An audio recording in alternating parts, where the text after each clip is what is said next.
ayusin na printer dito. Ito. MG3070S.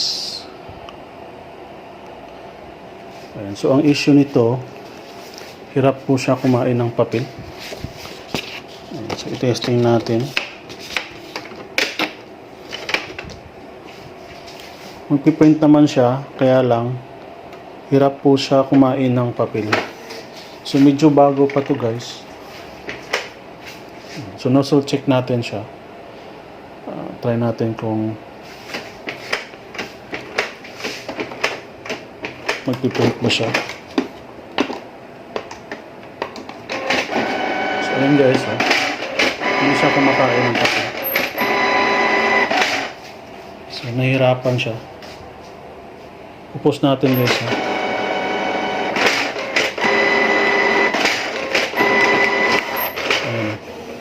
So, kailangan siya i-push para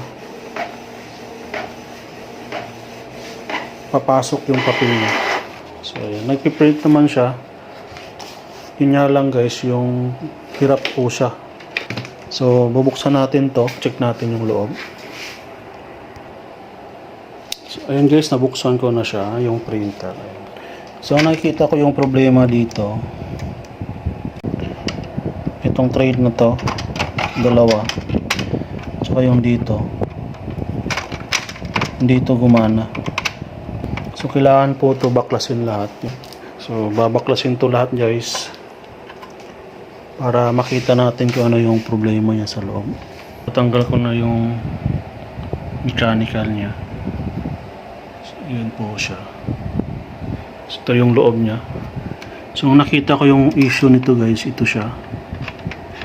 So, dito ko po ito po yung initial suspect ko.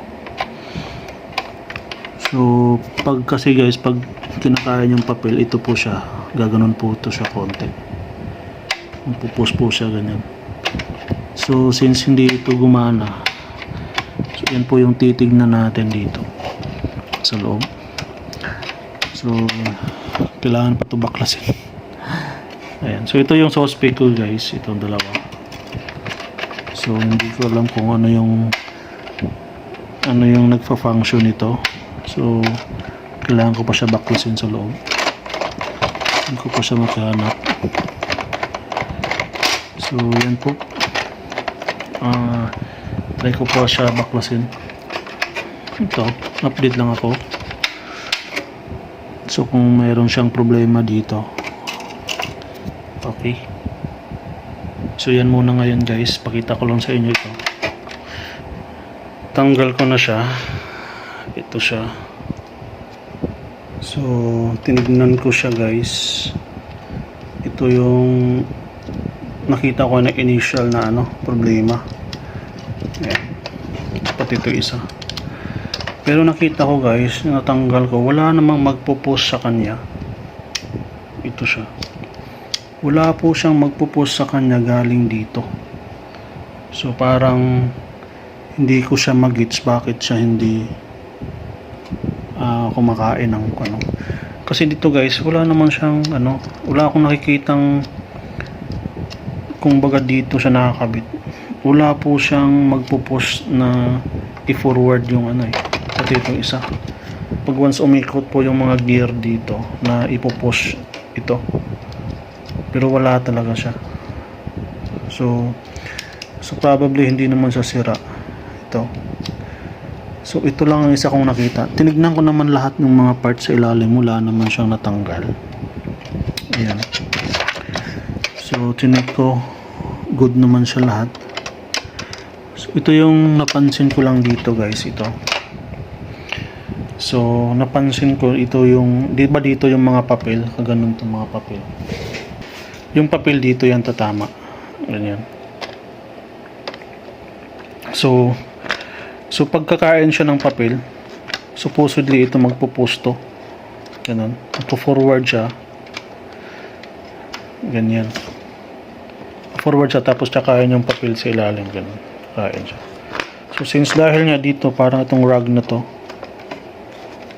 ito siya,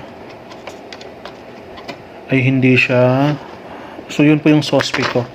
So hindi siya magpo-post dahil po dito. Okay, yun po yung pinaka-suspect ko guys. Pero yun nga, yung nabuksan natin, ito na siya. Wala naman siyang gear or something na magpo-post forward yung itong parts na to. Wala talaga akong nakita. Okay? Pero ito lang yung napansin ko guys. Ito. Usually kasi dyan yung papel eh. Ganyan. So ang history nito guys, sabi ni customer, anong piprint daw siya ng mga sticker. Mga sticker paper. Okay? Sticker paper. Ha? So possible guys, ito yung nakita ko. Dito kasi guys, kung nakikita nyo may mga dumi-dumi.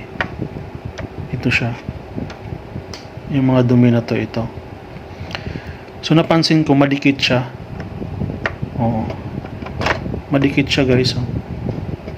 So baka dito lang yung problema niya. Ito. Madikit siya. Kumbaga guys, kumakapit yung papel dito. Ayan.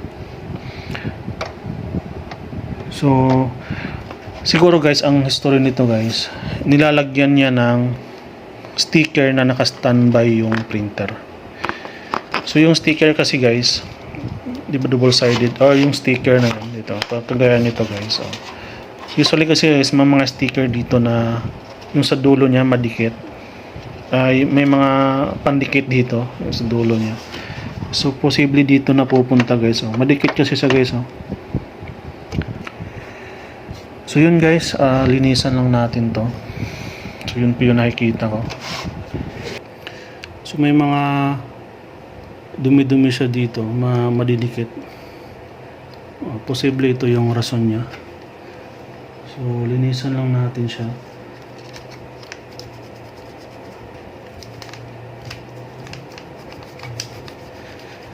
Nalagyan siya ng mga pandikit galing sa sticker. So ito lang yung gagawin natin, tapos balik na natin to. So sayang guys, taga ko na pa naman ito babaklas. So dito lang pala yung kailangan linisan. Wala akong nakitang problema dun sa kanyang mechanical. Oo. So posible dito. So ito guys, binalik na natin yung mechanical na to. Ayan. So ito na yun siya. So ang ginawa lang natin guys, nilinisan lang natin to. Itong part na to, yung daanan ng papel. Yun lang po yung natin, suspect nito. Ito good naman to, wala naman tayo nakitang dito, issue. So yan guys, kabit na natin to lahat. So naklas natin lahat yung board. So ito yung kakabit natin. Nakabit na natin, na-assemble na natin ulit yung printer. So try na natin ulit siya mag-print kung gagana ba siya. Ayan, good naman yung printer. Power on. So lalagyan ulit natin ng sticker kung kakain ba siya ng papel. Ayan. So sticker yung nilagay natin guys ha. Medyo makapal siya. So nozzle check tayo.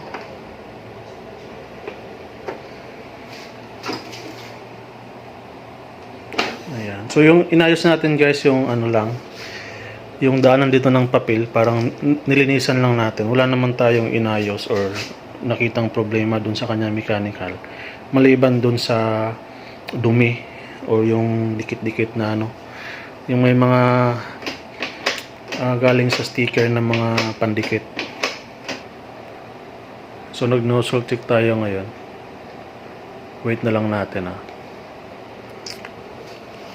inayos pa niya. Bali guys, ang ginawa niya ngayon, nag-auto cleaning po yung printer.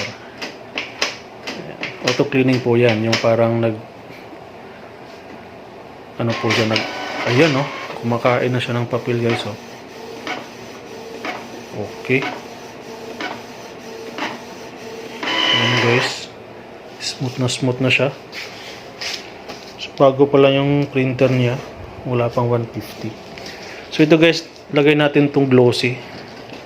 Ayan, tinest ko dati yan. So kailangan siya i-force ng kamay para kainin. So ngayon guys, try natin 250 GSM glossy.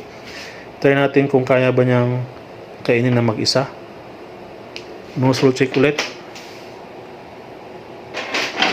Yun, no? Makapal na yan, guys. 250 GSM na glossy, kinain na niya. So, yun lang yung problema niya. Madumi. So, tip lang natin, guys, dun sa mga gumagamit ng mga sticker, kagaya nito, huwag nyo po siyang ibabad dito sa loob ng printer. Pag ibabad nyo po dyan, isang araw, ilang araw, isang linggo, may tendency po na yung mga dikit dito sa dulo ng mga sticker, pupunta po dun sa ilalim. So, ayan lang.